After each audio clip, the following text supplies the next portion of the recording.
bienvenidos a esta conferencia del 28º ciclo de conferencias de la SEC de Madrid.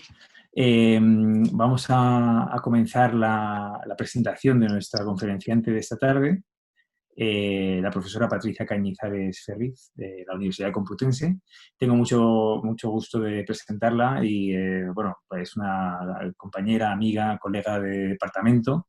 Y bueno, pues me hace mucha ilusión que se me haya encargado la grata misión de presentar su currículum, que es un currículum muy extenso. Voy a intentar resumirlo. Voy a presentar su perfil. Patricia Cañizares es profesora titular del Departamento de Filología Clásica de la Complutense desde el año 2017. Ella estudió en la Complutense también la licenciatura de Filología Clásica e hizo el doctorado en el año 2003, obteniendo el premio extraordinario de ambas, ¿no? De licenciatura y doctorado. Después de ser profesora contratada doctora en este departamento, obtuvo la titularidad y ejerce la docencia y la investigación en este departamento, en el área de filología latina, donde desarrolla una investigación acerca de la literatura latina, sobre todo de la, digamos, de la posteridad, ¿no? Se ha especializado en diversas publicaciones en teoría y práctica de la traducción, historia de la transmisión de los textos, crítica textual, literatura latina en el medievo, y especialmente el estudio de los exempla, de la literatura latina ejemplar, en el medievo, del siglo XIII al XV, y su transmisión y pervivencia en castellano. Me gustaría destacar un libro titulado Traducción y reescritura, las versiones latinas del ciclo Siete sabios de Roma y sus traducciones castellanas, que salió hace no mucho tiempo, en el 2011, en la institución Alfonso el Magnànim de la Diputación de Valencia, y que recoge parte de sus investigaciones que ha publicado en diversas revistas de literatura medieval, revistas de estudios latinos, la Revue d'Histoire de Text, cuadernos de filología clásica. En fin, ha publicado diversos trabajos sobre florilegios latinos, exempla ad miracula. Bueno, tiene un currículum muy extenso en esta línea de investigación. También ha realizado estancias en diversos bueno, departamentos, diversas instituciones y universidades europeas, investigación sobre historia de los textos y diversos grupos internacionales y proyectos de los que ha formado parte. Ha dirigido y dirige proyectos de investigación precisamente sobre estos temas, de los que hoy nos va a dar cuenta en una conferencia que versa sobre folclore y literatura, al hilo de uno de estos grandes libros del ciclo Amar después de leer, una de estas grandes obras de la literatura clásica, en este caso La Sonadora de Apuleyo, y bueno, pues creo que nos va a presentar una perspectiva muy completa, no solo de la obra, sino también bueno, de su amplia tradición, recepción, traducción, reescritura. Y bueno, pues la verdad es que para mí es un gusto, como decía, presentarla y estar aquí con todos vosotros esta tarde. Bueno, no me voy a extender mucho, luego tendremos tiempo para el debate y para, bueno, pues para realizar preguntas a la profesora Cañizares. Simplemente antes de comenzar, me gustaría recordar a las personas que se han inscrito en estos cursos, que tienen que identificarse por el chat con el usuario, al usuario cursosec, para que, bueno, pues para que queden registrados, ¿no? Bueno, como digo, bueno, pues voy a dar paso a nuestra invitada. Le agradecemos desde la SEC de Madrid muchísimo y de corazón que haya querido estar aquí con nosotros esta tarde en este formato. Bueno, pues en las circunstancias que todos conocemos hay que usar, pero no deja de ser un formato cálido entre colegas, entre amigos, entre esos amigos de la SEC que hacen posible la difusión de la cultura clásica también en este mundo virtual, ¿no? Por eso, bueno, pues muy cálidamente, Patricia, te damos la bienvenida. Te agradecemos en nombre de toda la SEC, de todos los socios, de todos los inscritos que estés aquí con nosotros. Y bueno, pues estamos deseando oír tu charla sobre El asno de oro, que es una pieza exquisita, uno de estos libros que hay que leer, amar y leer. Y nada, pues sin más te doy la palabra con mucho gusto. Muchas gracias a todos, muchas gracias Patricia y bueno, pues adelante. Bueno, muchísimas gracias David por esta presentación. Buenas tardes a todos y muchas gracias a todos por estar ahí al otro lado de la pantalla. Es una situación un tanto extraña para mí, pero bueno, es lo que hay y estoy muy contenta de estar aquí. Además, precisamente quiero agradecer muy sinceramente a la Junta Directiva de la Sección de Madrid de la Sociedad Española de Estudios Clásicos que haya pensado en mí para participar en este ciclo de conferencias.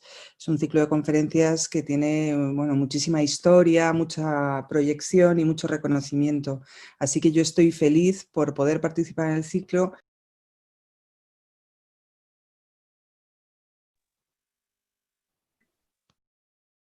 Perdón, Patricia, creo que el micrófono se ha desactivado. Sí, Sí, ¿ahora? perfecto, perfecto. ¿Se ha desactivado desde el principio? No, no, un momento solo. Ha sido Vale, vale, perdón. Bueno, estaba diciendo, me había dado las gracias por si no me habían escuchado, y también os estaba felicitando por haber decidido mantener vivo el ciclo a pesar de esto que estamos viviendo. Yo creo que aunque es cierto que no es la opción ideal para un conferenciante, a mí me hubiera gustado mucho más estar con todos ustedes, verles las caras y poder dialogar visualmente también con ustedes, pues bueno, es lo que hay. Y la cosa buena que tiene es que puede llegar a un número mucho mayor de personas, ¿no? Entonces, en este sentido, bienvenida sea la tecnología y lo que sí que espero es que no nos juegue malas pasadas, que a veces las juega por mi experiencia en estas cosas. Esperemos que funcione. Voy a compartir una presentación con todos ustedes que va a acompañar a mi charla. Supongo que ya la están viendo. ¿Se ve la presentación? Sí, se ve perfectamente. Vale, perfecto.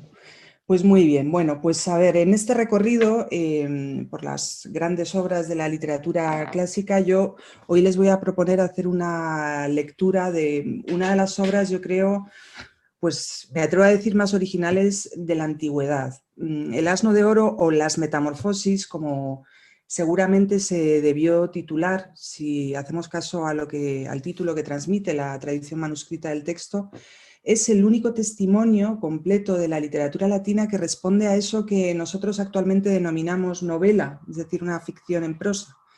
Pero paradójicamente, una forma que para nosotros resulta hoy tan cercana, tan reconocible como es la novela, la prosa de ficción, en la literatura clásica no era un género de los considerados tradicionales, sino que surgió como una forma nueva, como una forma original, novedosa, en época más tardía. A ver si funciona aquí. Sí. La novela de la que les voy a hablar fue compuesta, como saben, por un escritor de provincias, por un africano, apuleyo, originario de Madaura. Madaura es una localidad que está situada en la actual Argelia y puede datarse a finales del siglo II de nuestra era, es decir, en plena época imperial, en ese momento tan interesante de renacimiento de la cultura romana que supuso también el último destello de plenitud antes de su decadencia, o si lo prefieren, de su transformación en otra cosa, ¿no? Y en el contexto de la obra de Apuleyo, de toda su producción, o al menos de lo que nos ha llegado de él, que es poco en relación con todo lo que escribió, este texto constituye un punto de llegada. Es un texto escrito en la madurez de su vida, y de una vida, pues no una vida corriente, sino una vida muy intensa, fascinante realmente, en la que tuvo ocasión de recorrer diferentes rincones de lo que por aquel entonces era el Imperio Romano. Voy a repasar brevemente algunas de estas facetas de su vida porque yo creo que tienen mucho interés y tienen mucha relación con el texto del que vamos a hablar hoy aquí. Precisamente sus estancias en Oriente y en Grecia, que fue el periodo más largo que pasó fuera de África, Esas estancias le permitieron entrar en contacto con la filosofía platónica. Allí también se inició en los misterios de Isis, que es un culto que era un culto que por aquel entonces tenía mucha difusión en el mundo grecorromano. Ambas inclinaciones, ambas disciplinas, como vamos a ver, dejaron una huella importantísima en su novela. Además de eso, su buen conocimiento del griego le capacitó no solo para trasladar al latín textos filosóficos griegos, como los que pueden ver en la pantalla, sino también para entrar en contacto con toda una tradición literaria y folclórica que va a tener, como vamos a ver, muchísima importancia en este texto. Su última etapa formativa la pasó Apuleyo en Roma. Allí culminó su formación como rétor y como orador y ejerció además como tal. Y esta formación, a su regreso a África, le cubrió de fama, de prestigio, se convirtió en un personaje verdaderamente famoso, popular, ¿no? Pero además le ayudó, entre otras cosas, a defenderse de una grave acusación de la que fue víctima. Se le acusó de haber practicado la magia para conseguir casarse con una viuda rica, con Pudentila, la que fue su mujer. Y su discurso de autodefensa, que conocemos como la Apología, es uno de los textos que han llegado afortunadamente hasta nosotros. Y además es una muestra, yo creo que muy significativa de su dominio del arte de la oratoria y también de su relación un tanto ambivalente con las artes mágicas. Las metamorfosis, como digo, constituyen ese espacio donde se sintetizan todas estas facetas que he ido enumerando. Por un lado, el platonismo que tanta huella dejó en el famoso relato central de la novela, el relato de Cupido y Psique, que a pesar de su trasfondo folclórico puede ser leído por la capacidad simbólica y alegórica que tiene como un verdadero mito platónico. En él Psique, el alma humana, busca trascender el mundo material a través del amor, ¿no? de la relación con Cupido. También la magia va a ser importantísima, central en la novela. ¿Por qué? Porque es el detonante de la narración, la causante precisamente de la metamorfosis en asno del protagonista. También la iniciación en los misterios de Isis. Isis va a ser una figura clave en la culminación de la novela. Va a protagonizar, de hecho, el último libro de los 11 que la componen. Y por último, algo que yo creo que es también muy significativo, y es que su perfecto dominio de la lengua griega, al que me he referido antes, le capacitó para reescribir en latín el relato griego en el que se basa la trama central de la novela, porque efectivamente el propio Apuleyo nos presenta su novela al comienzo como una fábula graecánica, es decir, como una adaptación realizada del griego. El relato que nos cuenta Lucio, el protagonista, en primera persona sobre las aventuras y desventuras que sufrió transformado en un asno por arte de magia, como he dicho antes, lo tomó Apuleyo de una obra griega perdida titulada Las Metamorfosis y escrita por Lucio de Patras. Se trataba de una novelita escrita a finales del siglo I, es decir, un siglo antes, ¿no?, de la que solo se nos conserva la información que ofrece de ella el patriarca Focio de Alejandría siglos más tarde. Pero esta ahorita cuenta con otra adaptación prácticamente contemporánea de Apuleyo, más breve, y es el texto que se atribuye a Luciano de Samosata titulado Lucio o el asno. Es un texto que sí conservamos. Aunque el relato atribuido a Luciano y el de Apuleyo coinciden en gran medida, hay diferencias importantes, sustanciales, que hacen de la obra de Apuleyo un texto verdaderamente original. No me puedo detener en todas ellas, pero sin duda la diferencia más significativa y que nos interesa a nosotros hoy aquí para lo que vamos a hablar, es que Apuleyo, a diferencia de lo que sucede en el relato de Pseudoluciano, inserta dentro de la trama central de la novela numerosos relatos breves y episodios que no estaban en el original. La otra gran diferencia es precisamente ese final de la novela, que Apuleyo cierra con un 11º libro en el que el protagonista recobra por fin su forma humana y se inicia en los misterios de Isis. En resumen, Apuleyo, en un verdadero ejercicio de reescritura, además con traducción de por medio, lo que hace es amplificar el original griego, añadiendo una serie de relatos intercalados. Y le da además un doble giro que no tenía el relato en su origen.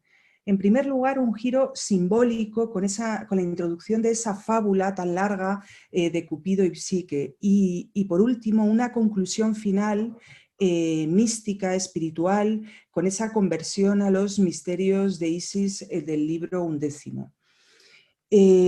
Para nuestra lectura de hoy, a mí me interesa centrarme sobre todo en ese enjambre de historias que se engarzan al relato marco, al relato de la historia de Lucio, ¿no?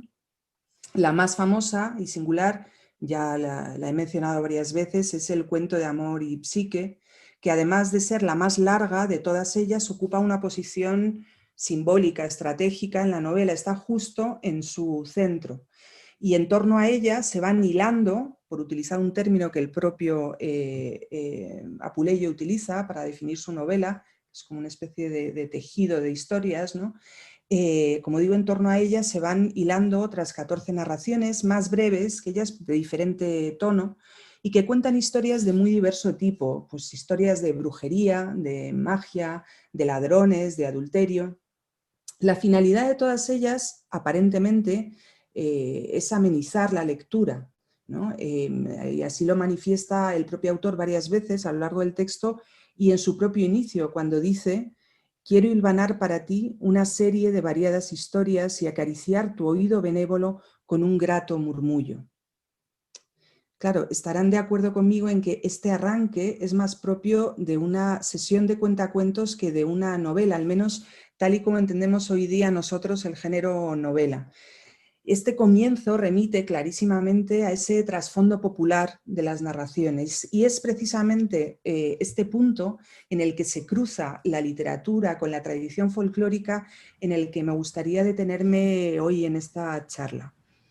Bueno, si yo ahora les pidiera que asociaran así rápidamente cada uno de los términos de este binomio que ven ahí, folclore y literatura, con una palabra, ¿no? Creo que no tendrían ninguna duda en vincular el folclore con la oralidad, con la palabra, con la memoria, ¿no? Y la literatura con la esfera de lo escrito y con la lectura. A pesar de que esto resulta bastante claro para todos nosotros, en la antigüedad esta dicotomía no tenía exactamente la misma naturaleza que hoy. En la antigüedad, y de hecho más allá de ella, el acceso a la literatura o a lo que nosotros consideramos literatura era en gran medida de tipo oral y auditivo. La práctica de la lectura individual y en silencio a la que tan acostumbrados estamos nosotros es una realidad tardía y es una práctica que en realidad no se extiende hasta finales de la Edad Media. Los antiguos no leían como nosotros, no solo porque el índice de alfabetización, claro está, era infinitamente menor que el actual, sino porque la práctica de la lectura tenía una naturaleza distinta, se apoyaba mucho más que la nuestra en la voz y en la palabra hablada. Y un ejemplo de ello es que en las escuelas griegas y romanas el acceso al aprendizaje también se basaba fundamentalmente en la palabra, en la oralidad y en la memoria, en la memorización. Y esto sucedía no solo en el aprendizaje escolar. Sabemos que renombrados intelectuales, como por ejemplo Cicerón, que desde luego no puede ser considerado en ningún caso un analfabeto, hacía uso de profesionales contratados a sueldo para que les leyeran en voz alta, ¿no?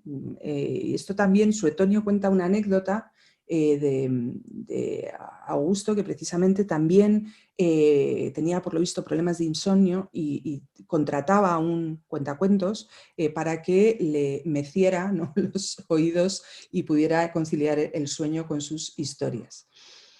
No extraña tampoco que la literatura ya desde antiguo se viera impregnada por los materiales propios de la cultura oral y popular, sobre todo cuando la frontera, la línea divisoria entre la literatura y el folclore no era tan clara, ¿no? El caso más conocido lo tenemos en la Odisea, en un relato épico en el que leemos muchísimos motivos propios del cuento popular, además de ser un testimonio, yo creo que precioso, de esa práctica de contar relatos, ¿no?, que hacen los propios, que cuentan los propios protagonistas del poema.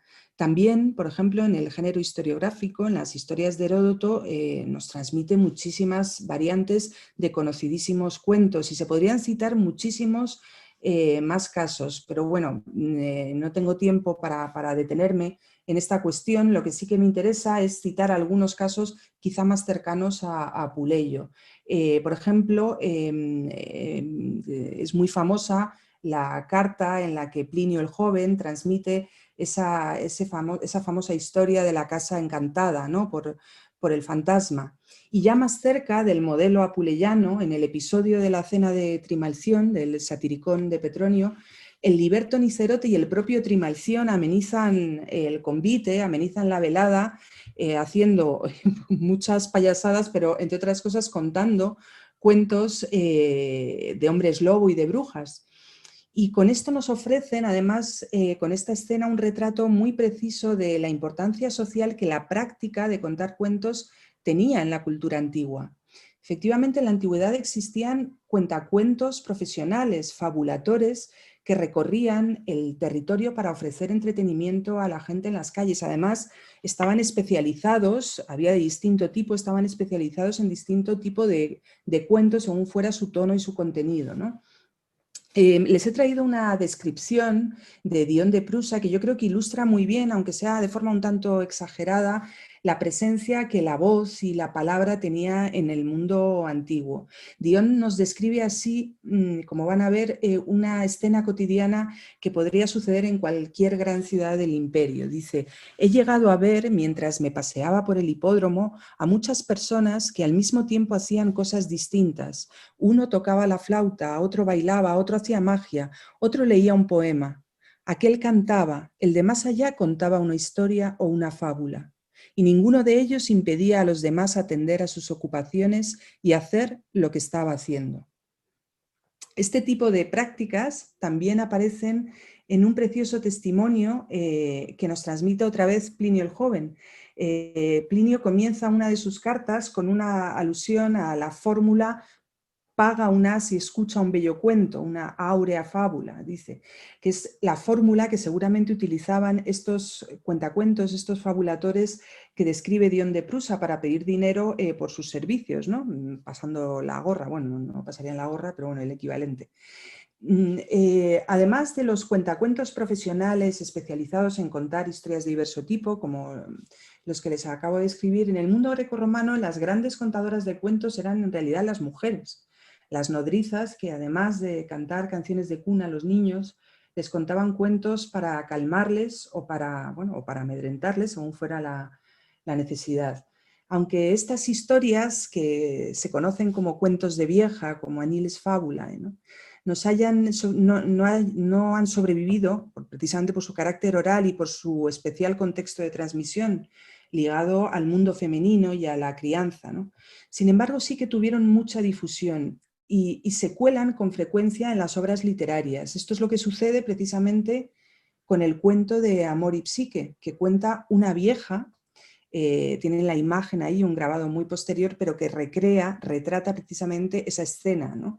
La escena en la que la vieja del Asno de Oro, la cocinera de los ladrones, consuela los ánimos de la pobre Cárite, que acaba de ser secuestrada por unos ladrones, y le consuela los ánimos contándole esta bella historia, ¿no? Las palabras con las que la narradora inicia su cuento ponen de manifiesto la naturaleza del relato, ¿no? Que le va a contar a la joven para aplacar su llanto. Le dice: ahora voy a distraerte ya con una de las bonitas historias que cuentan las viejas. Ella misma le pone el membrete genérico al cuento que va a contar, ¿no? La cuestión es de dónde procedían estos cuentos de vieja. No tenemos evidencias de que hubieran sido compendiados por escrito, como sí sucede con otro tipo de relatos. Lo que sí sabemos es que la mayoría de las nodrizas eran esclavas extranjeras, especialmente griegas procedentes del Mediterráneo oriental, que, como saben, es una zona muy fecunda en material folclórico, un material que de este modo viajaría de boca en boca y de cuna en cuna por las diferentes zonas del imperio. Y de procedencia similar son, de hecho, las historias milesias con las que identifica Apuleyo su novela nada más empezar, cuando dice: quiero hilvanar para ti esta charla milesia. Utiliza el término muy bonito, charla sermo milesius, un término con el que hace clarísima referencia a la naturaleza oral de su obra, ¿no? Los relatos milesios son un tipo de narración que se caracterizaba por su contenido subido de tono, erótico, picante, ¿no? Estas narraciones fueron recopiladas por escrito por Arístides de Mileto, de ahí su nombre, en el siglo II antes de nuestra era, y debieron tener muchísimo éxito tanto en el Oriente griego como en Roma, porque un siglo después las tradujo al latín con mucho éxito también Cornelio Sisena. Lamentablemente, a pesar del éxito que tenían, ni una ni otra colección, estas son las jugadas que nos hace la tradición, ¿no?, han sobrevivido más que de manera fragmentaria, indirecta, ¿no? Pero por lo que sabemos, estas historias eran narraciones contadas en primera persona por el propio Arístides, en un contexto probablemente simposíaco, con lo que su texto daría cuerpo literario a esa práctica de amenizar banquetes, veladas, de la que he estado hablando hace poco. Has hecho todo lo posible porque... Perdón, ha habido una filtración. Continúo.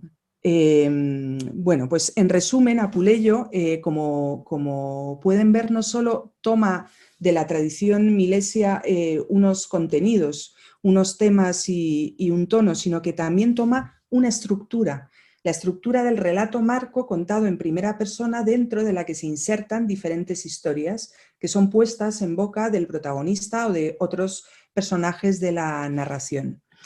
Antes de hablar del contenido de estas historias que inserta Apuleyo en su novela, a la manera milesia, sí que me gustaría detenerme, aunque sea brevemente, en un aspecto en el que yo creo que se ha hecho menos hincapié, y es en la naturaleza que tiene esa estructura del relato enmarcado, en el que alguien pone voz y cuerpo, van a ver, a historias y personajes de distinto tipo.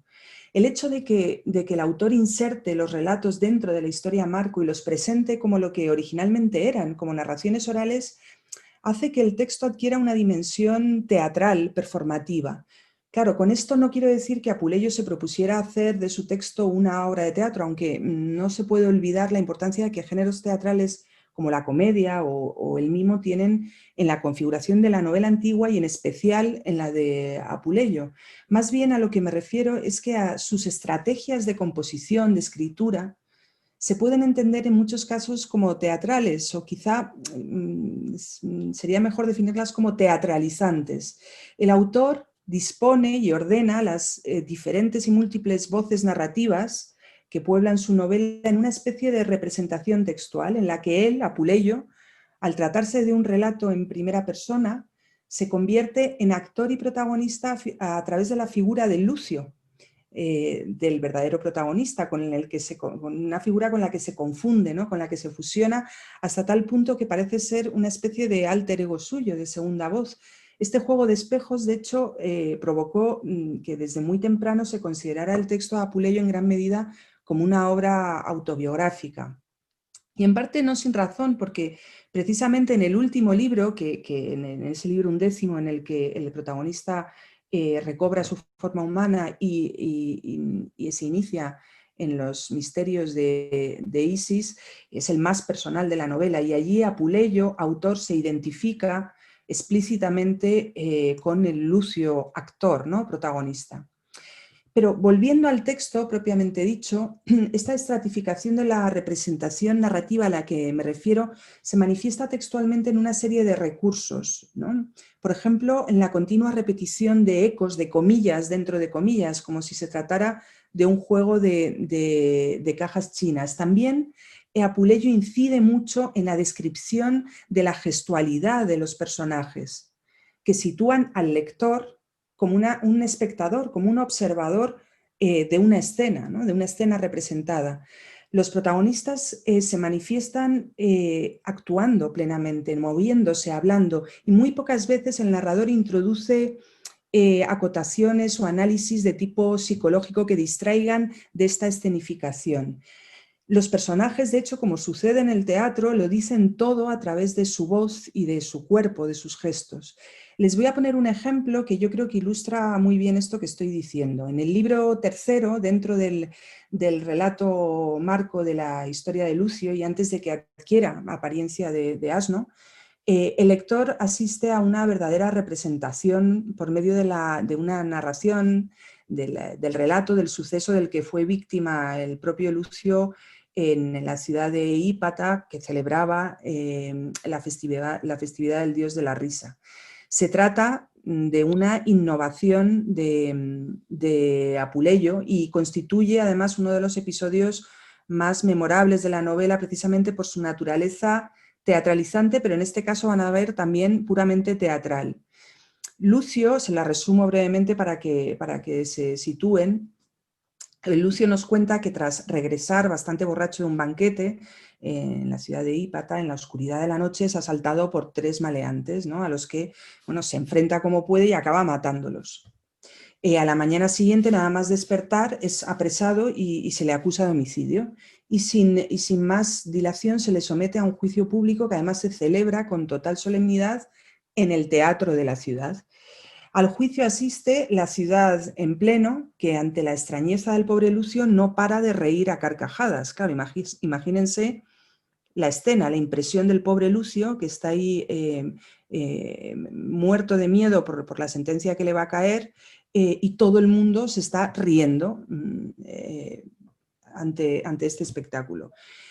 Y es que lo que en un principio parecía ser un juicio por una grave acusación por el homicidio de 3 hombres se convierte en una representación paródica y carnavalesca, en una broma pesada, por otra parte, en la que las víctimas de Lucio no eran en realidad 3 hombres, sino 3 odres de vino que él había tomado por ladrones por culpa de la oscuridad de la noche y seguramente de los vapores del alcohol. Y lo que sucedía era que toda la ciudad se había compinchado para celebrar la fiesta del dios de la risa a costa del pobre Lucio, que de narrador del suceso, él es el que nos narra su propia historia, se convierte así en un giro completamente teatral, en verdadero actor protagonista del espectáculo. Y con razón los magistrados, cuando ya todo se ha destapado, le dicen al final del episodio: tú has sido el autor y el protagonista de la fiesta. La narración de todo este episodio está planteada, como digo, de forma completamente teatral. El lector se convierte en un espectador más dentro de ese teatro donde se representa la parodia del juicio. Y Lucio no solo pone voz cuando cuenta la historia a los personajes que protagonizan el falso juicio del que es víctima, los diferentes testimonios de este juicio, ¿no? Y lo hace, claro, reproduciendo sus intervenciones usando el estilo directo, la comilla dentro de comilla, sino que además también les insiste en la gestualidad, describe pormenorizadamente la gestualidad, es como si pautara un movimiento escénico, ¿no?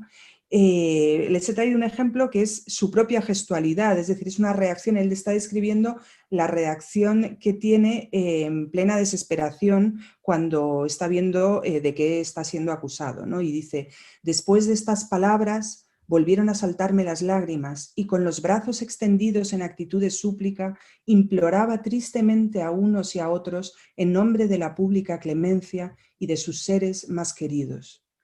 Claro, al leer este pasaje parece que estamos viendo ante nuestros ojos al pobre Lucio gesticulando, ¿no?, en medio del teatro en ademán de súplica. La performatividad del texto de Apuleyo también aflora en las interpelaciones que le hace al lector, que son insistentes a lo largo de la novela. En ellas a menudo utiliza los recursos propios de la oralidad. Pero como he comentado antes, el libro, aunque tiene esta naturaleza teatral, no deja de ser un libro, un texto que se manifiesta, que se revela a través de su propia condición de texto escrito. Por eso el asno de oro está, digamos, a medio camino entre la palabra hablada y la escrita, entre el acto de escribir y de decir, entre leer y escuchar, 2 esferas que a menudo aparecen juntas, fusionadas, confundidas. Esto sucede otra vez en el comienzo de la novela, que insisto en traerles aquí cada vez de forma más ampliada, como van a ver. En ella, en este comienzo, que ya es íntegro, el autor se dirige al público en los términos que van a ver, alternando referencias al carácter oral y también escrito de su obra. Comienza dirigiéndose al lector, diciendo: lector, quiero hilvanar para ti en esta charla milesia una serie de variadas historias y acariciar tu oído benévolo con un grato murmullo. Pasa ahora del plano auditivo al plano visual. Dígnate tan solo recorrer con tu mirada este papiro egipcio escrito con la fina caña del Nilo y podrás admirar, fíjense que utiliza el verbo admirar, no dice leer, ni siquiera descubrir, admirar como si se tratara de un espectáculo, ¿no? A criaturas humanas que cambian de forma y condición y viceversa, que posteriormente recobran su primitivo estado. En este es la introducción en la que introduce además, se dirige al lector y le presenta el tema de la novela, ¿no?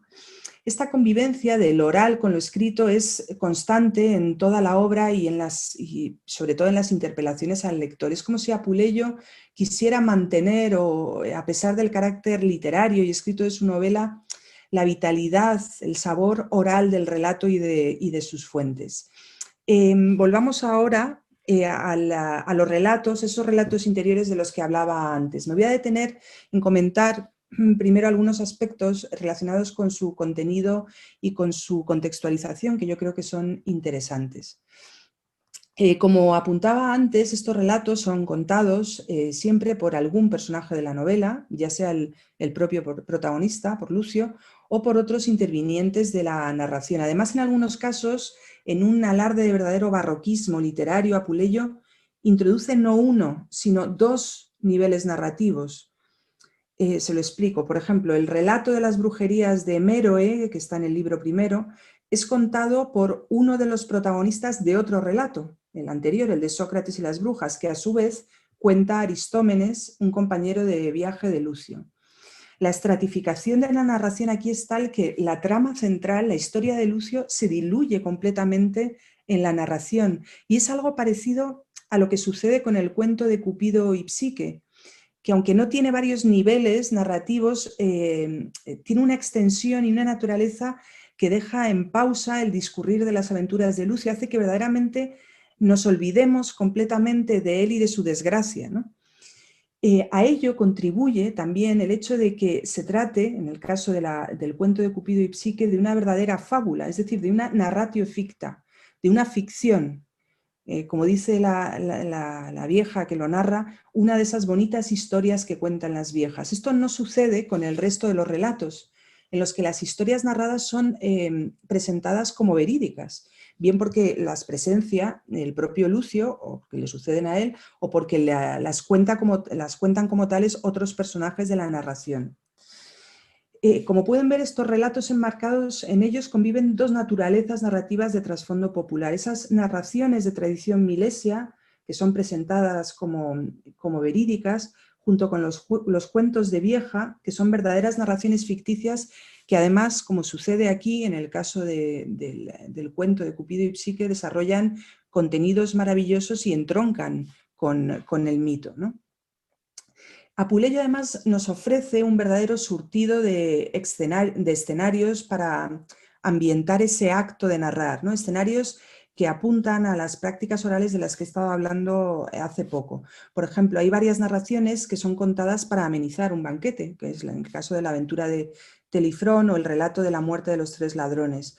Otros son relatos de viaje, digamos, son historias narradas a lo largo del camino que realiza Lucio en su periplo de amo en amo. No deja de ser una novela de viajes también, entre otras muchas cosas, el Asno de Oro.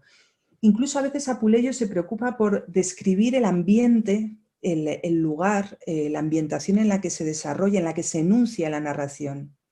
Por ejemplo, en la trágica historia que cuenta un servidor de Cárite, de la pobre Cárite, a la que consolaba aquella vieja con el cuento de Cupido y Psique, le cuenta el esclavo de Cárite al resto de esclavos con los que está la muerte precisamente de su dueña y de su joven esposo.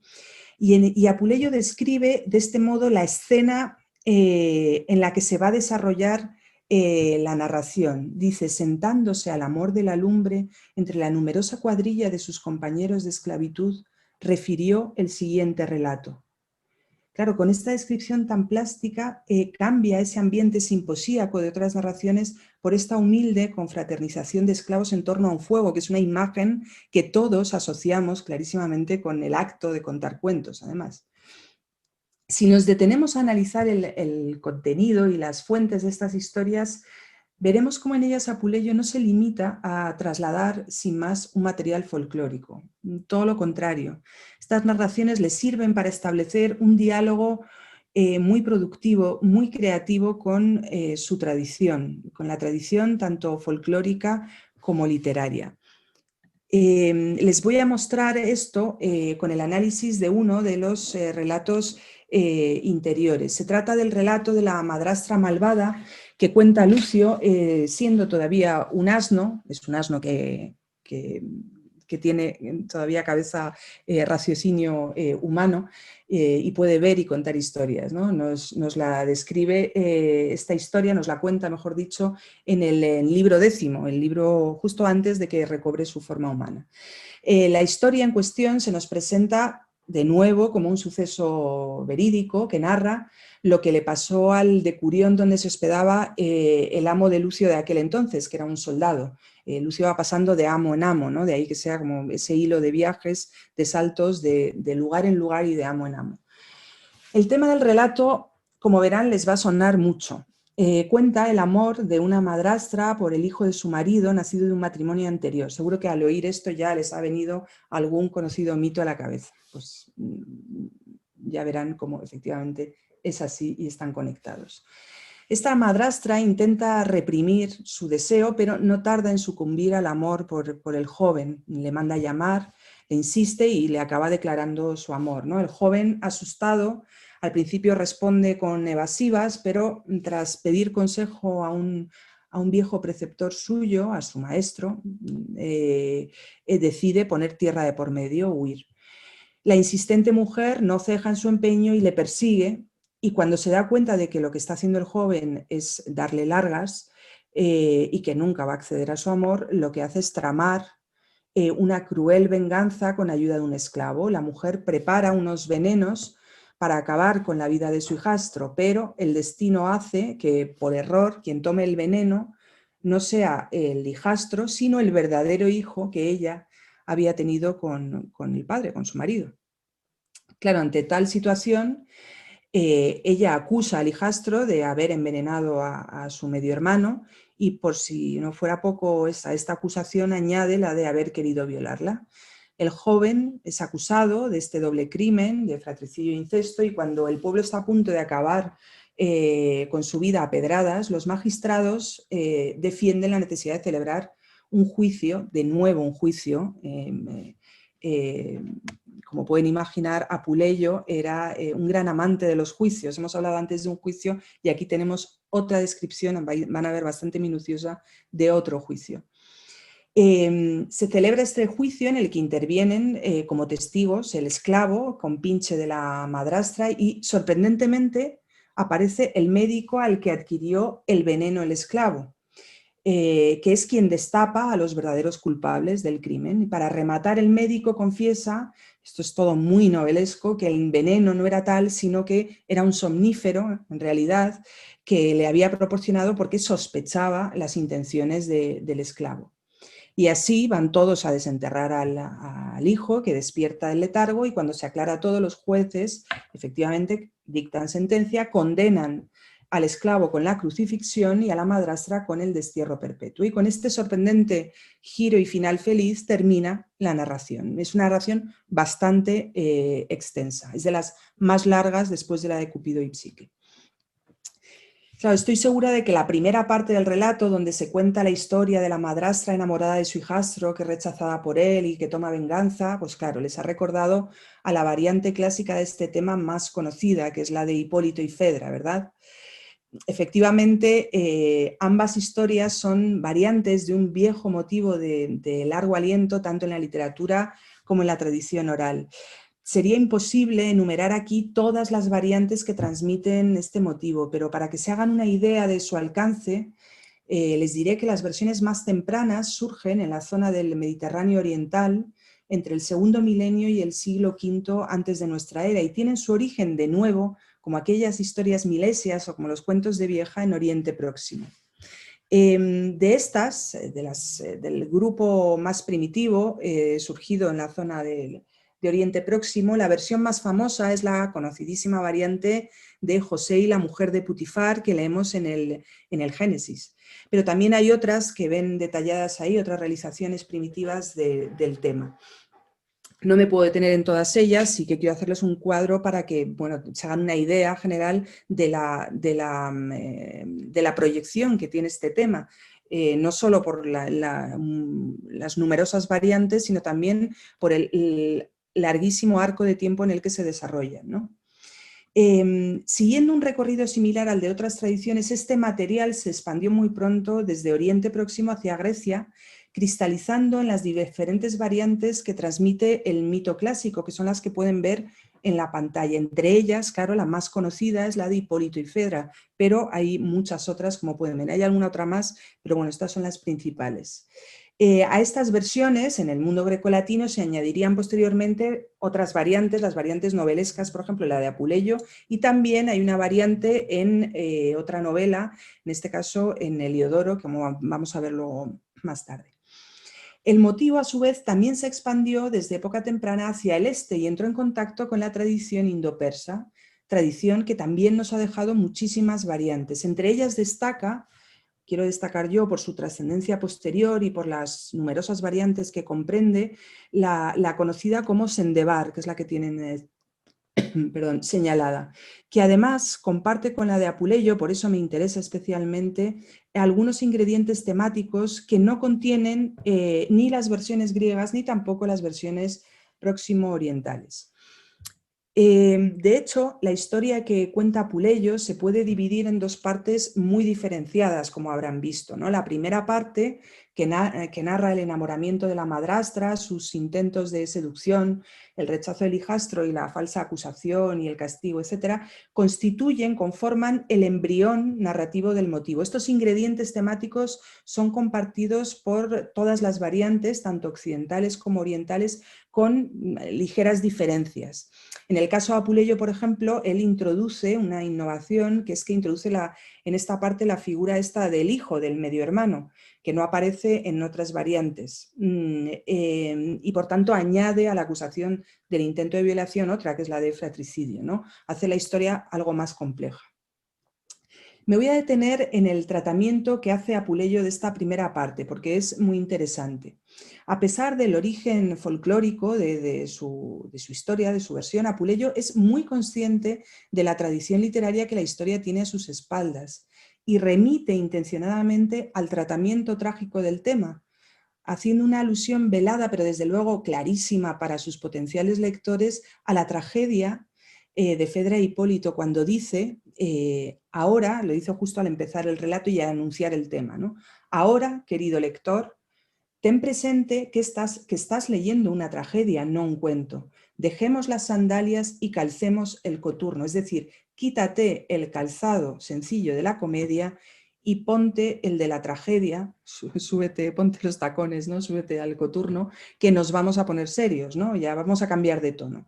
Este golpe teatralizante tiene su razón de ser. Efectivamente, en toda esta primera parte del relato, el autor sigue muy de cerca en las versiones trágicas y más en concreto, como supo ver Vicente Cristóbal hace ya muchos años, sigue la versión de la Fedra de Séneca.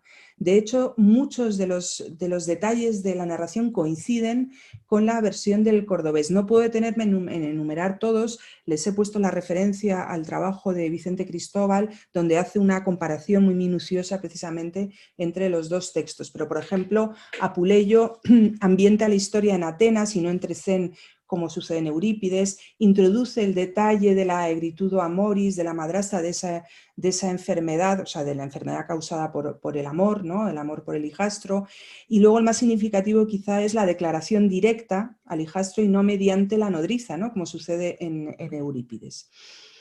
En esta primera parte del relato, por tanto, Apuleyo reelabora conscientemente el cuento tradicional siguiendo el patrón literario de la tragedia, tanto en su contenido como también en su tono. Sin embargo, lo que comienza como una tragedia va a terminar de forma mucho más novelesca, con la salvación del joven y el castigo de los culpables. Este final, esta segunda parte, que no aparece en las versiones más primitivas, tampoco en la de Fedra e Hipólito, sí que se encuentra en otras versiones más recientes, sobre todo orientales, que añaden, como hace Apuleyo, esta resolución, este happy end, ¿no? Es más, llama la atención como algunas de estas versiones que son posteriores a Apuleyo pero que remontan a modelos perdidos más antiguos, transmiten motivos que aparecen ya en la novela latina. Por ejemplo, la introducción de la figura del preceptor del joven, a quien él acude al darse cuenta de que el asunto con la madrastra se estaba poniendo feo, ¿no? Y como pueden leer, dice, tan grave desastre familiar exige a su parecer, es decir, al parecer del joven, una consideración más detenida. Sin perder tiempo, consulta el caso con un anciano de acreditada solvencia que había sido preceptor suyo. Tras larga deliberación, pareció que lo más acertado sería huir rápidamente para evitar la tormenta de un destino implacable. Este sénex apuleyano recuerda muchísimo a la figura del sabio filósofo Sendebar, que tiene un protagonismo central en esta variante, porque es el preceptor del hijo y como tal, en un primer momento le aconseja también sobre cómo tiene que actuar, ¿no? Ante el peligro que le acecha, no poniendo tierra de por medio exactamente, sino imponiéndole que guarde silencio durante un tiempo, una solución que, aunque distinta, yo creo que sí que es equiparable a la de Apuleyo. Además, en esta segunda mitad del relato, el autor abandona ese coturno trágico con el que nos había invitado a calzarnos para retomar el tono novelesco mediante este tremendo enredo del envenenamiento y del posterior juicio, que es algo parecido a lo que sucede en otra novela, esta griega, que también transmite el mismo motivo. Les lo comentaba antes, me refiero a la historia de Nemón que introduce Heliodoro en sus Etiópicas, que parece haberse inspirado en la versión del propio Apuleyo. Pero así como en la novela de Heliodoro el conflicto se soluciona con un enredo todavía más complejo, que no me voy a detener a comentar aquí por falta de tiempo, en la de Apuleyo la trama se resuelve a través de un juicio, otra vez un juicio, ¿no? Como decía antes, un tipo de solución que vuelve a recordar de manera insistente a las variantes orientales, en especial otra vez a la variante de Sendebar, donde la trama se resuelve también a través de una especie de juicio, lo vamos a ver ahora. La salvación del joven llega finalmente, como decía antes, gracias a esta intervención inesperada e in extremis, justo cuando estaban a punto de meterlo en un saco y tirarlo al mar, de este personaje clave, el médico que le había proporcionado los venenos al esclavo de la madrastra. Aunque se ha argumentado la aparición de este personaje de muy diversas formas, yo creo que su repentina aparición final nos acerca de nuevo al relato, este relato a las versiones orientales del ciclo. De hecho, su aparición es que es muy similar a la del sabio filósofo Sendebar, que también llega al estrado justo antes de que se dicte sentencia para salvar con sus palabras finales al joven, ¿no? La diferencia entre las versiones de Sendebar y la de Apuleyo es que las primeras introducen no argumentos judiciales para probar la inocencia o la culpabilidad del joven, como hace Apuleyo, sino que cuentan exempla, es decir, historias que pretenden ejemplificar la maldad de la mujer y así convencer, persuadir al padre de que está cometiendo un error, ¿no? Y por eso se inscriben en el género deliberativo más que en el judicial, ¿no? En el que se inscribe, se enmarca este pasaje de Apuleyo. El marco sapiencial de las versiones orientales, que se ambientan además en una corte real, la imagen que tienen es precisamente de una versión tardía medieval de este cuento, además occidental. Como digo, este marco sapiencial se traslada plenamente al ámbito judicial, en el caso de Apuleyo, en un verdadero juego literario con las formas y los ecos de este género. Y es que efectivamente Apuleyo en esta segunda parte del relato nos transporta a otro escenario literario, reescribe esta vieja historia en una nueva clave genérica que ya no es trágica, sino que es declamatoria. Un registro que, claro, él dominaba a la perfección. El tema de la madrastra malvada, además, era un tópico muy común en los ejercicios de las escuelas de retórica y tuvieron mucha difusión en época imperial. De hecho, sabemos que estos juicios ficticios se convirtieron en verdaderos espectáculos. Por eso no extraña que introduzca Apuleyo tantos juicios también en su novela, ¿no? Eran muy del gusto del nuevo público. Y así como si se tratara de una verdadera causa judicial, Apuleyo reproduce con mucho desarrollo y con mucha minuciosidad los pormenores del proceso, e incluso pone voz a las partes mediante la introducción de testimonios en estilo directo, en un nuevo ejercicio de teatralización, ¿no?, de la narración, y además con la grandilocuencia y el efectismo característicos del estilo declamatorio.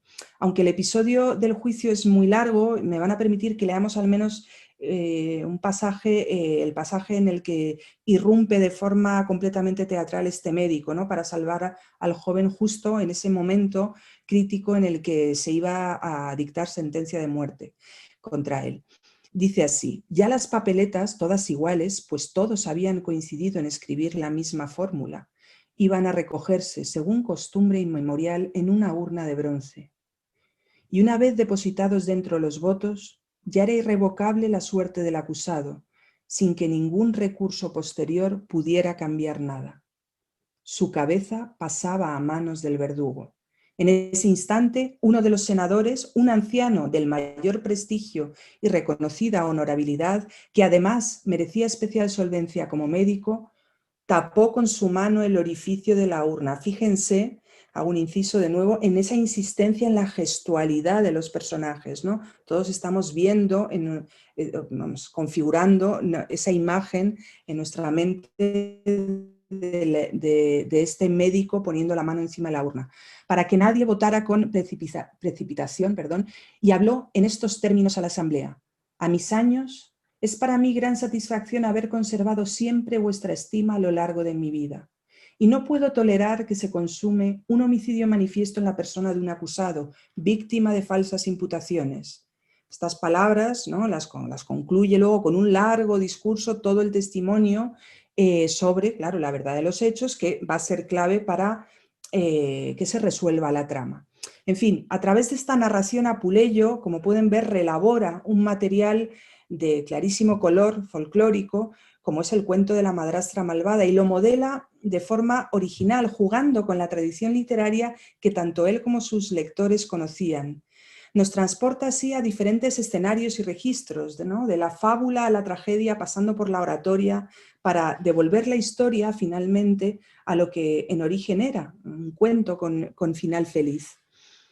En suma, la novela de Apuleyo yo creo que va más allá de la simple contaminatio con la que en ocasiones se le ha querido definir, ¿no? Se nos revela, yo creo, más bien como un original ejercicio de reescritura, una reescritura que tiene como telón de fondo la tradición literaria precedente. Y en este telón están presentes no solo los géneros literarios tradicionales, sino también, confundidos con ellas, con estas formas, los temas propios de la tradición oral. Con todo ello, Apuleyo conforma Ilvana, como él mismo dice al principio de su relato, un cuadro único. Único porque no conocemos un ejemplo similar en la literatura latina de la época, pero también, y por eso mismo, resulta ser muy representativo de su tiempo. Apuleyo supo modelar con su ingenio y ese estilo africano, ¿no?, y lo modeló con la solidez de la cultura romana. Y supo también iluminar todas esas cualidades con el misticismo, con la espiritualidad y el exotismo de la tradición griega. Su novela en este sentido es, yo creo, el original resultado de todo este mestizaje. Bueno, y con esto doy por terminada mi charla y les doy a ustedes, bueno, a David y al público la palabra. Muchas gracias a todos. Muchas gracias, Patricia, por esta estupenda conferencia.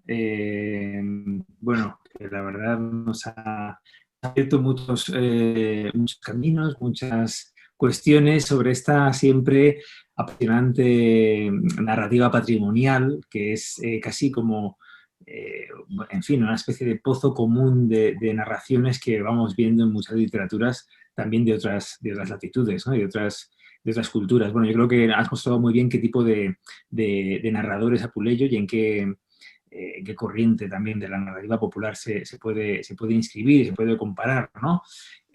Bueno, pues vamos a abrir ahora un turno de preguntas y de debate. Seguro que a nuestros oyentes, espectadores, bueno, compañeros, colegas, se les ocurren muchas cosas que preguntarte. A mí la verdad es que, claro, has empezado un poco hablando también de la famosa interpretación platónica del episodio del cuento de Eros y Psique. Claro que a mí además es que hay una gran lectura folclórica, ¿no? Con toda la, bueno, folclórica, psicoanalítica, antropológica, con este tema de la, en fin, del alma, de su peripecia, de su despertar. Bueno, no sé si puedes comentar un poco sobre estas interpretaciones y desde el punto de vista sobre todo del folclore, ¿no? Yo pienso en el cuento, en los motivos del cuento popular, en todo esto que estudia también Propp, ¿no? Desde sus libros clásicos, estos de la morfología del cuento y las bases históricas, ¿no?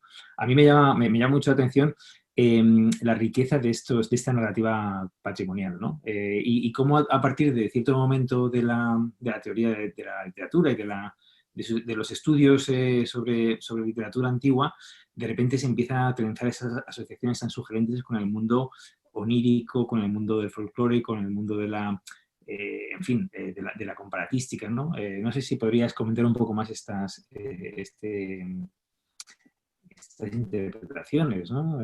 O te meto en un brete, ¿no? No voy a extenderme demasiado. Precisamente, claro, yo cuando me propusisteis este tema, bueno, hablar del asno de oro y en concreto de lo que para mí me interesan muchos aspectos de este texto, pero es verdad que quizá el más cercano es este del que he hablado, el más cercano a mis intereses científicos, ¿no?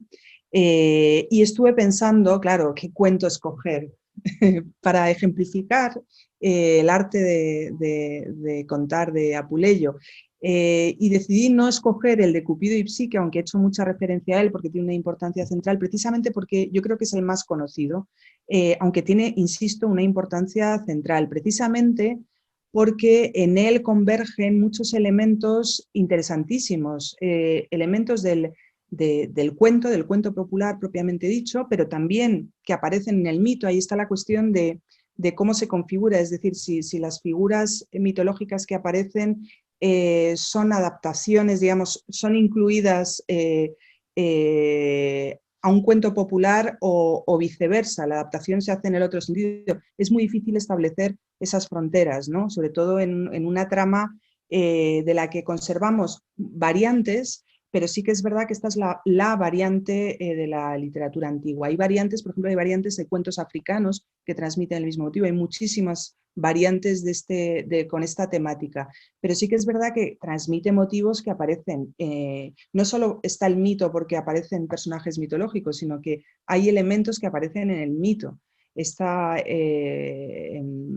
ejemplo, la catábasis, no sé, hay cantidad de detalles, la cajita que abre, remite a muchísimos mitos y ese diálogo con la tradición también en el relato de Apuleyo resulta interesantísimo. Luego es verdad que es un relato que enseguida, porque tiene muchísima capacidad simbólica, como decía antes, puede ser interpretado en el contexto de la obra de Apuleyo de un modo y luego fuera de la obra de Apuleyo. De hecho, es un texto que se ha publicado de forma independiente, se ha editado muchas veces de forma independiente. De hecho, hace poco, creo que en Atalanta salió la que creo que es la última traducción del relato, hace unos años, me parece que no sé de qué fecha es.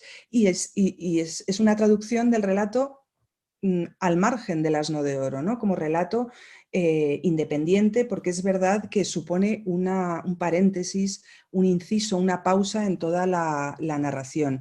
Y de ahí, bueno, pues todas las interpretaciones, tú las has mencionado, además es un tema que tú conoces muy bien, seguramente mucho mejor que yo, o sea que te invito también a que participes en el debate, ¿no? Sobre esto, porque yo sé que es un tema que es muy cercano también a tus intereses. Pero incluso, bueno, tú has mencionado apropiaciones, digamos, o interpretaciones del relato desde diferentes claves, el psicoanálisis, el folclore propiamente dicho, ¿no? El análisis estructural del relato, la filosofía, pero también hay adaptaciones o conexiones con modelos de la cultura popular actual, ¿no? Por ejemplo, el cuento de la Bella y la Bestia se ha relacionado directamente también con este motivo, ¿no? Como en el de la fábula de Cupido y Psique. En fin, esto nos podría llevar, por eso precisamente no escogí este tema, porque es infinito. pero no podía dejar de preguntártelo. Ya, sí lo sé, yo esto sabía que iba a salir, que iba a salir. También sabiendo que te interesa mucho el psicoanálisis y que das Sí, un curso, sí. que impartes un curso en la universidad sobre estos temas en un máster de psicología, ¿no? Bueno, pues yo tampoco quiero acaparar mucho la palabra. Voy a transmitirte algunas preguntas Muy bien. que circulan por el chat, que son, bueno, hay varias, ¿no? Muy interesantes. Yo, bueno, no, voy a elegir algunas, ¿no? Así, abuela pluma, ¿no? Por ejemplo, me pregunta, bueno, te pregunta, dice Pablo Testa, imposible no pensar en las intertextualidades con las crónicas de Virgilio, Garcilaso, Las mil y una noches. Claro. Otra persona pregunta, ¿existe algún tipo de relación con Las mil y una noches? También otra persona sobre el Decamerón, ¿no? Yo quería un poco agrupar estas tres Sí. preguntas, pues claro, ya esto también se nos va muy, muy lejos y es un tema, en fin, muy complejo, ¿no? Pero no sé si puedes apuntar algo por este lado, Mira, ¿no? es interesante eso porque, claro, evidentemente se nos vienen a la cabeza los grandes títulos de relatos enmarcados. Las mil y una noches quizá o el de Camerón son los más conocidos, ¿no? Pero lo curioso, lo interesante, a mí lo que me parece interesante es que es un modelo estructural, un modelo narrativo que no procede de Oriente. Como, a ver, del Oriente siempre se ha pensado en que todo el material, digamos, folclórico migró, digamos, desde el Oriente Lejano hasta el Occidente, ¿no? Y en cambio son modelos narrativos que ya existen en la propia literatura clásica. Y existen, he mencionado las historias milesias, ¿no? Que tienen también esa estructura de caja china, es decir, de cuento contado dentro de otro cuento. Otra cuestión es que la pregunta si está relacionado con Las mil y una noches. Por ejemplo, en Las mil y una noches hay una versión del Sendebar, ¿no? de este cuento, que también es un cuento de cuentos, porque estos ejempla que cuenta el sabio filósofo y otros para convencer al rey de que no mate a su hijo, son cuentos dentro de la trama central, ¿no? Tienen esa estructura de relato enmarcado de caja china. Vamos. Y efectivamente todos están conectados, pero aquí lo interesante es que Apuleyo parte de un material cercano, ¿no? Cercano que forma parte de su tradición. Y es un material que no son solo unos contenidos, siempre se habla mucho de los contenidos. De este motivo aparece aquí o este tema o este tópico, pero es una estructura también, que es lo que resulta realmente interesante, porque él como buen barroco, permítanme que diga, que utilice este término, pero sí que es verdad que siempre se ha considerado que Apuleyo un autor muy barroco en su forma, ¿no? Y en sus gustos y tiene mucho que ver precisamente con su gusto por estas estructuras complejas, ¿no? Por estas estructuras abigarradas, complejas, por estas narraciones y también desde el punto de vista temático, es barroco, ¿no? Pero desde el punto de vista estructural, que es lo que a mí me ha interesado también destacar, toma de su tradición todos estos elementos, ¿no? Estructurales. No sé si con esto contesto. Muchas gracias. Pues hay otra serie de preguntas que sí, que inciden en otra línea, que es la de, bueno, has hablado de la pervivencia, la recepción medieval, posterior.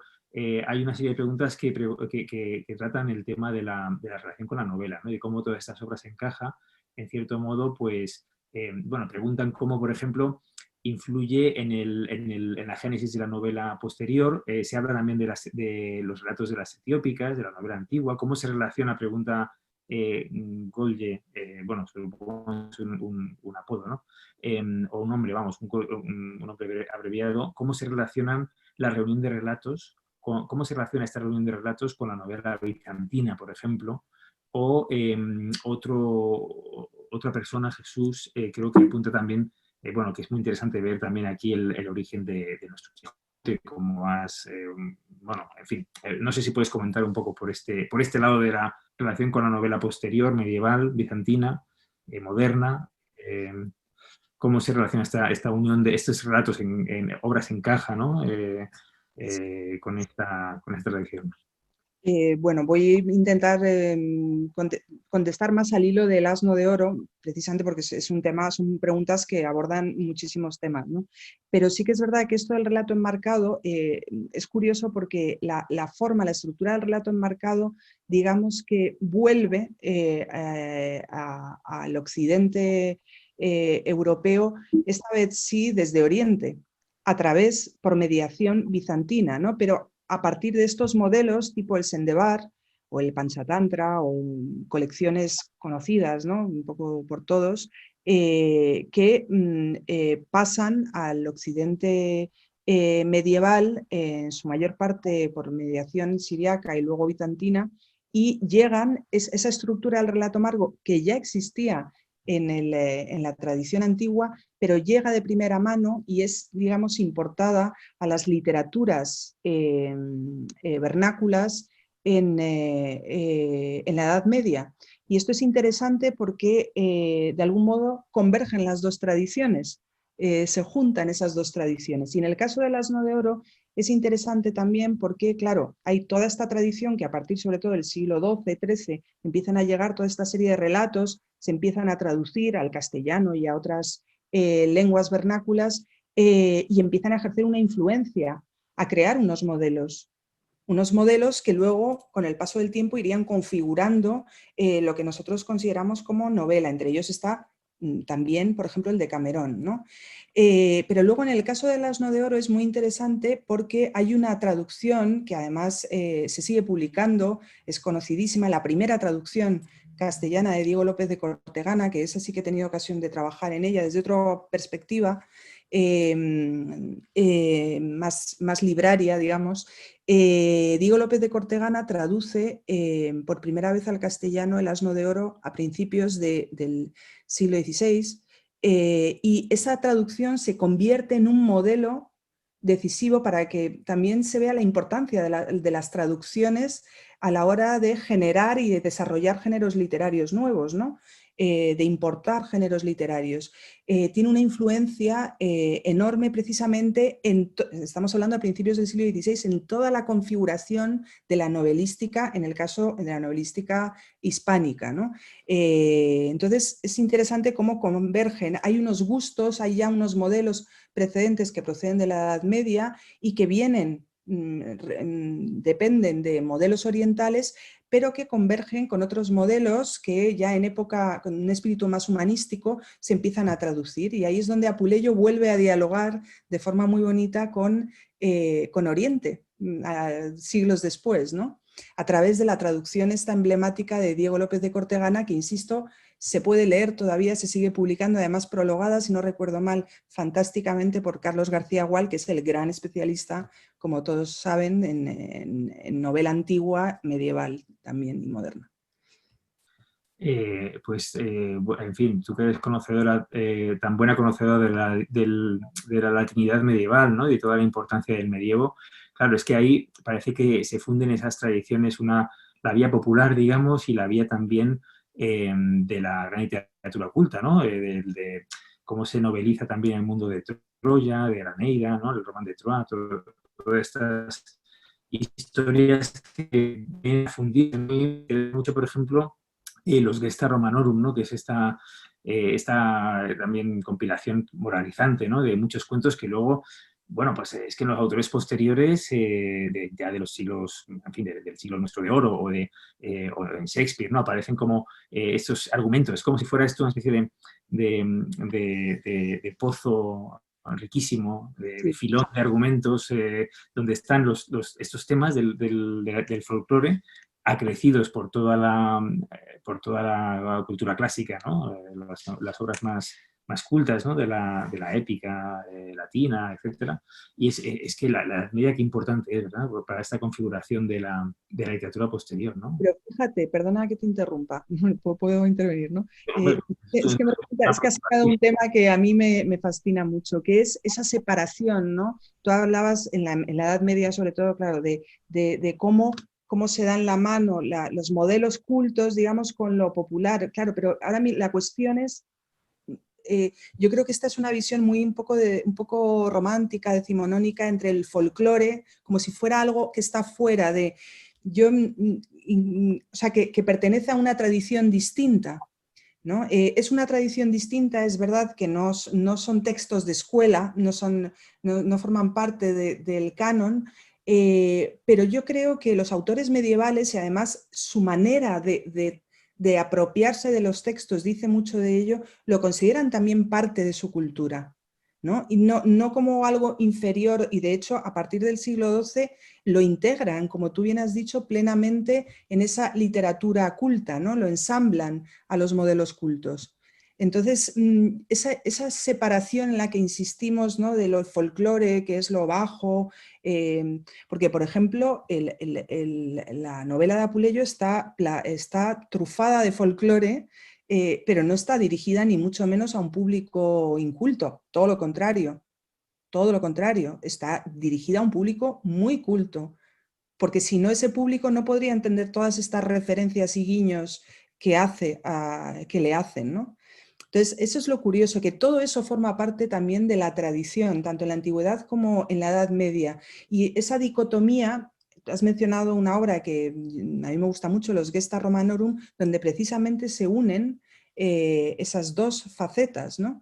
Esa faceta folclórica, porque es una colección que reúne materiales de muy diverso tipo, desde textos de Valerio Máximo, son ejemplos, ¿no? Son cuentos, pero sin ningún tipo de censura ni de sesgo. Cogen un poco de allí, otro poco de allí, otro poco Ovidio, lo prosificado, en fin, sin ningún tipo de, digamos, de pudor ni de reparo, ¿no? Y esto es algo interesante, esa frescura, ¿no? A la hora de apropiarse de los materiales, ¿no? de las fuentes.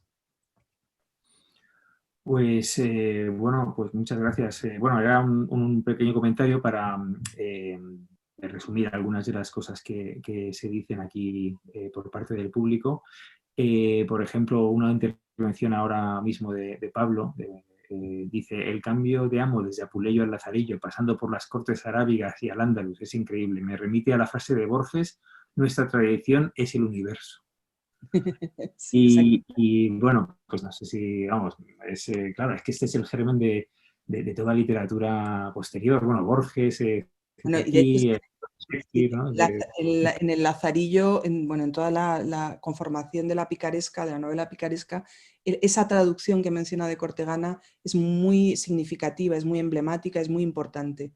O sea, a veces algo como tan sencillo, que no le damos tanta importancia, como una traducción puede ser clave, puede cambiar la historia de un libro, ¿no? Y la historia del desarrollo de un género en una literatura determinada.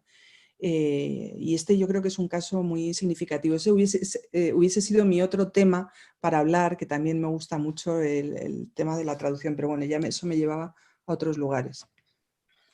Pues muchísimas gracias, Patricia. Bueno, aquí en este tipo ese formato de conferencias telemáticas, habrás notado que, claro, no hay aplausos, ¿no? Pero yo en fin, pues remediar ese vacío del aplauso, ¿no? Que leyéndote algunas de las felicitaciones Ay, bueno. resumiendo, ¿no? Hay muchísimas felicitaciones por escrito de de todo nuestro público.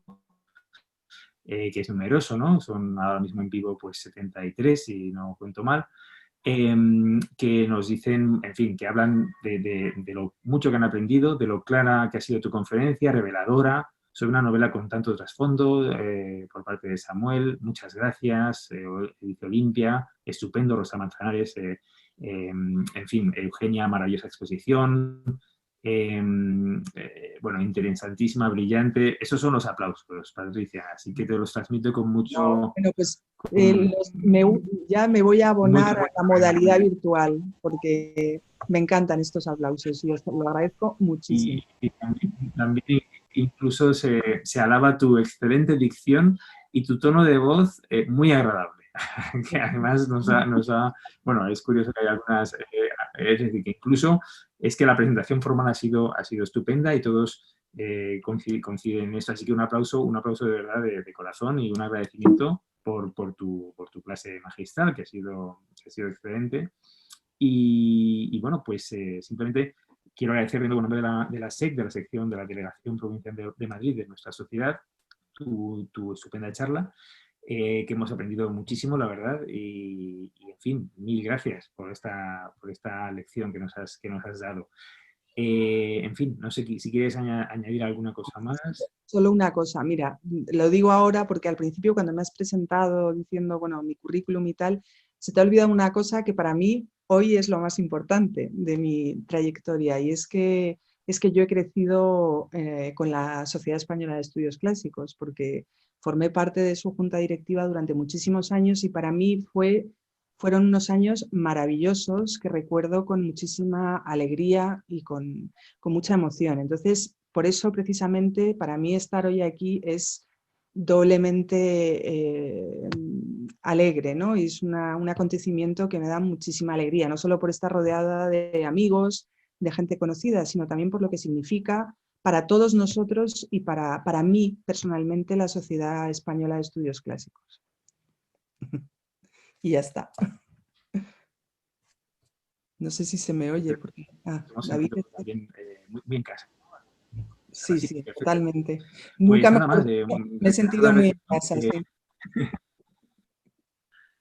Bueno, es verdad, estamos todos... claro, esto es lo bueno, que estamos todos en casa. Bueno, bien, nada más, pues muchísimas gracias. Yo simplemente quiero reiterar el agradecimiento y recordar a nuestros inscritos y al público en general que la semana que viene continuamos con este ciclo, que hace el número 28 de las conferencias de otoño, y con una conferencia muy interesante también de Fátima Díez Platas, que se titula Las Metamorfosis de Ovidio, un poema para mirar, otra de las obras imprescindibles de la cultura. En fin, muchas gracias compañeros, colegas, amigos, Patricia, por supuesto, y hasta